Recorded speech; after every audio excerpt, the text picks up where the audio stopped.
స్మృతిస్మృతిపురాణానాం ఆలయం కరుణాలయం నమామి భగవత్పాదం శంకరం లోకశంకరం శంకరం శంకరాచార్యం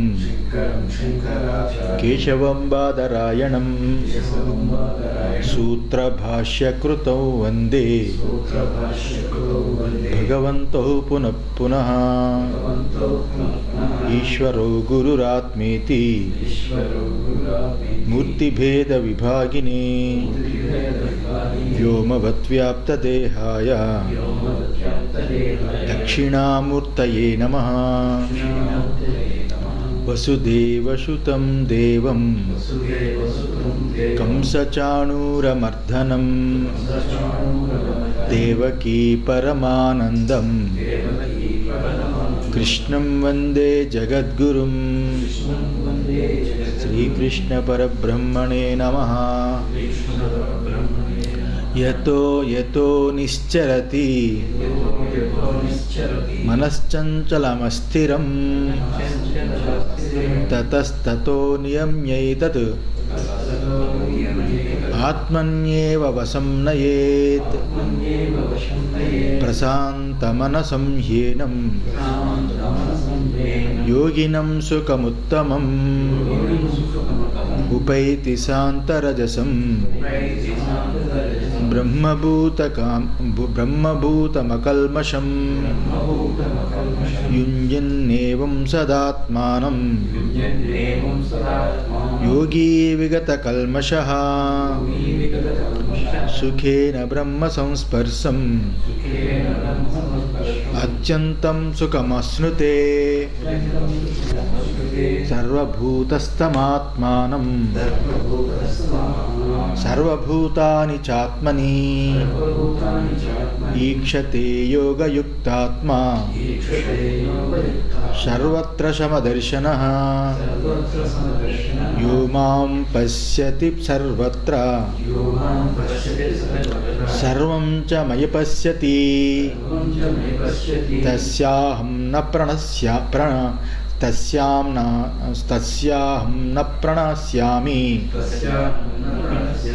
సచ మే న ప్రణశ్యతి యో మాం పశ్యతి సర్వత్ర సర్వం చ మయి పశ్యతి తస్యాహం న ప్రణశ్యామి సచ మే న ప్రణశ్యతి.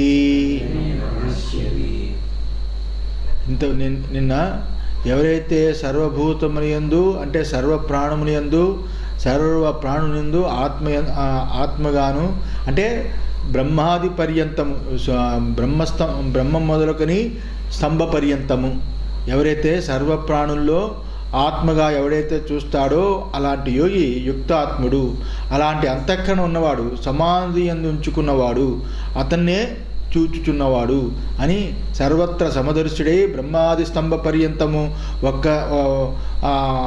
ఒకదానికి ఒకటి విషయం తక్కువని కానీ ఎక్కువని కానీ చూడకుండా సర్వభూతములందు సమముగా ఎవడైతే నిరుశేషమైన ఆ బ్రహ్మతత్వాన్ని ఏకత్వంగా ఎవడైతే చూస్తాడో అలాంటి దార్శనికుడి యొక్క దృష్టి, అలాంటి జ్ఞానం ఎవరికైతే ఉంటుందో వాడు సర్వత్ర సమదర్శకుడు అని నిన్న చెప్పాడు.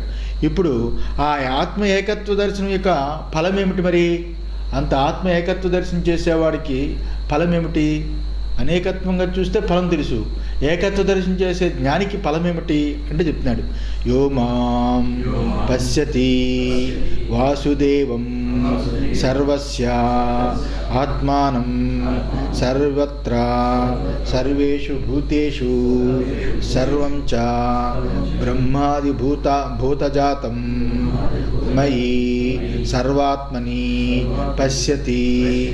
యో మాం పశ్యతి, ఎవడైతే యో మాం పశ్యతి వాసుదేవ సర్వస్యాత్మానం, ఎవడైతే సర్వులకు ఆత్మై ఉన్న వాసుదేవుడైన మాం నన్ను, సర్వలకి ఆత్మైన ఈశ్వర సర్వభూతానాం హృదయసే అర్జున తిష్టతి అని చెప్పాడు కదా.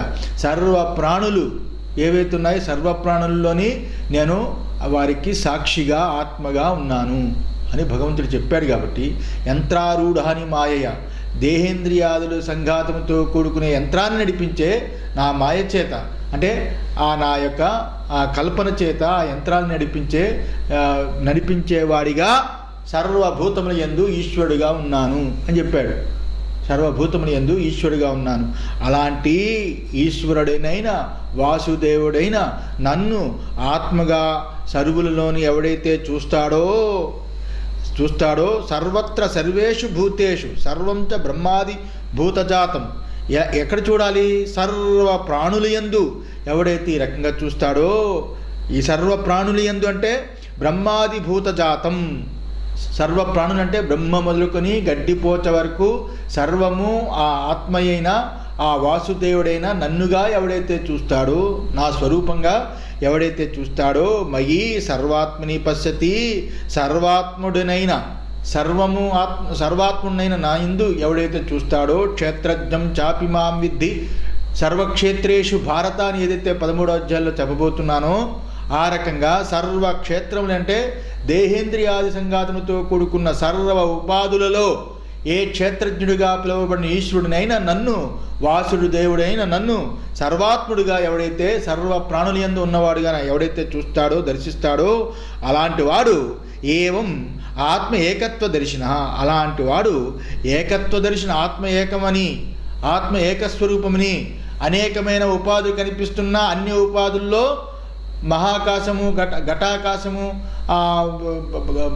గృహాకాశము, ఈ రకంగా మఠాకాశము, ఏ రకంగా ఆకాశాలు భేదం ఉండదో అన్ని ఉపాధులు ఉన్నప్పటికీ సర్వ ఉపాధుల్లో బ్రహ్మ మొదలుకొని గడ్డిపోచ వరకు ఉన్న సకల ఉపాధుల్లో ఆత్మ ఏకమని ఎవడైతే చూస్తాడో అలాంటి వాడు అహం ఈశ్వర నా ప్రణశ్యామి. అలాంటి ఈశ్వరుని నేను వాడికి కనిపించకుండా పోను, అలాంటి వాడికి నేను కనిపించకుండా పోను. నా పరోక్షతాం గమిష్యామి, నా పరోక్షతాం గమిష్యామి, అతడికి నేను పరోక్షుని కూడా కాను. అలాంటి సర్వాత్మభావంతో నన్ను సర్వ ఉపాధుల్లో ఈశ్వరుడుగా ఆత్మగా ఎవడైతే చూస్తాడో అలాంటి వాడికి నేను కనిపించకుండా పోను, నేను వాడికి పరోక్షుణ్ణి కాను. అంటే అందరి ఉపాధుల్లో చూడమన్నాడు, కానీ ఇక్కడ ఏమిటి, నీ ఉపాధిలో కూడా కలిపి చూసుకో అనకుండా సర్వ ఉపాధుల్లో ఎవడైతే ఆ ఈశ్వరుడైన నన్ను సర్వ ఉపాధుల్లో ఆత్మగా ఈశ్వరుడుగా వాసుదేవుడిగా నన్ను చూస్తాడో అన్నప్పుడు అక్కడ మిగిలిపోయింది ఏమిటి, ఒక్కటి నేను. మరి నేనేమయ్యాను అంటే అప్పుడు చెప్తున్నాడు, నేను వాడికి పరోక్షుని కాను, నేను వాడికి పరోక్షుని కాను. మరేమిటి, సచమే నా ప్రణశ్యతి, అతడు నాకు కనిపించకుండా పోడు, నాకు అతడు కనిపించకుండా పోడు. ఏమని, సచ విద్వాన్ మమ వాసుదేవస్య నా ప్రణశ్యతి నా పరోక్షీ భవతి. ఆ జ్ఞాని అయిన వాసుదేవుడైన నాకు పరోక్షగా కాదు. ఎందుకంటే అతడు నాకు తస్య చ మమ చ ఏకాత్మకత్వాత్, అతడు నాకు పరోక్షుడు కాదు, అతను నేను కనపడకుండా పోను. సర్వాత్మభావంతో ఉన్నవాడు, సర్వము ఆత్మీయే అని తెలుసుకున్నవాడు, అలాంటి తెలుసుకున్నవాడు సర్వము తెలుసుకున్నవాడు తానేమై ఉన్నాడు, అతను నాకు పరోక్షుడు కాదు. మరి ఏమయ్యాడు, తస్య చ మమ చ ఏకాత్మత్వాత్, అతను నాకు అపరోక్షుడు కూడా కాదు, అతడు నేను ఒకటే, ఏకాత్మ. అతని ఆత్మే నా ఆత్మ, నా ఆత్మే ఆత్మ. ఇది ఆత్మ చూపుతోటే సర్వము ఆత్మగా చూస్తున్నాడు. ఆ ఆత్మకి ఆ చూపు లేదనుకోండి, సాక్షి చూపు లేదనుకోండి, ఏకాత్మభావం ఎలా చూస్తాడు? అందులో వాడు ఏకాత్మ, వాడు నేను ఒక్కటే.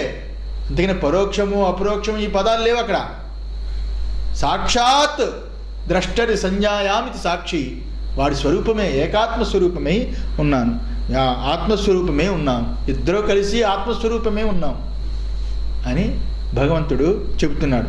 స్వాత్మాహీనామా ఆత్మనః ప్రియ ఏవ భవతి యస్మాచ్చ అహమేవ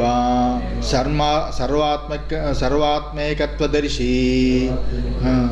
స్వాత్మాహి నామ ఆత్మనః. స్వాత్మ అంటే ఏమిటి? స్వరూపం. స్వరూపం అంటే ఏమిటి? ఆత్మే కదా. స్వరూపం అంటే ఆత్మే కదా. ఆ ఆత్మ ఏవ ప్రియా ఏవ భవతి. ఆత్మ ప్రియమైనది. నా ఆత్మ నాకు ప్రియమైనది. నా ఆత్మ నాకు ప్రియమైనది. వాడు నేను ఒకటే ఆత్మ. ఆత్మ ఎవరికి ప్రియం కాదు? అంత ప్రియం వాడంటే. అలా సర్వాత్మ దర్శనం చేసేవాడు జ్ఞానంటే నాకు అంత ప్రియము. ఆత్మ ఏవ నామ ఆత్మా హి నామ ఆత్మన ప్రియా ఏవ భవతి. నాకు అత్యంత ప్రియము. యస్మాచ్చ అహమేవ సర్వాత్మ ఏకత్వదర్శి. అందువల్ల అందరి యొక్క ఆత్మ ఒకటేనని తెలుసుకుని ఉన్నవాడు ఎవడైతే ఉంటాడో వాడే నేను అయ్యున్నాను. అందువల్ల నేనైపోయాడు వాడు, అంటే తానుగా మిగిలిపోయాడు. వాడు స్వతంత్రమైన స్వయం ప్రతిపత్తితో ఉన్న నేను పోయింది, అనుభవపూర్వకంగా ఉన్న తాను మిగిలిపోయింది. ఇంతవరకు స్వయం ప్రతిపత్తితో కూడుకున్న నేను స్వతంత్రుణ్ణి అనుకున్నాడు. ఆ స్వతంత్రత కోల్పోయాడు, అస్వతంత్రుడైపోయాడు. ఎందువల్ల అస్వతంత్రుడైపోయాడు? నేనుని అణిచి తన యొక్క ఆత్మస్వరూపం యొక్క వెలుగుని, ప్రకాశాన్ని అందరి హృదయాల్లో చూశాడు. సర్వము తానే అనుకున్నాడు, తానుగా మిగిలిపోయాడు. తానంటే ఎవరు? నేనే. నేనే తాను, తానే నేను. ఏకాత్మదర్శి అయిపోయాడు.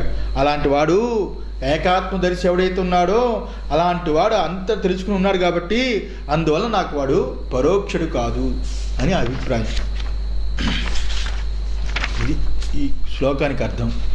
నెక్స్ట్ సర్వభూతస్థతం యో మాం భజే సర్వభూతస్థితం యో మాం భజ్యతేకత్వం అస్థితః సర్వథా వర్తమానోపి సయోగీ మయి వర్తతే సర్వభూతస్థితం యో మాం భజత్యేకత్వమస్థితః భజతేకత్వమాస్థితః.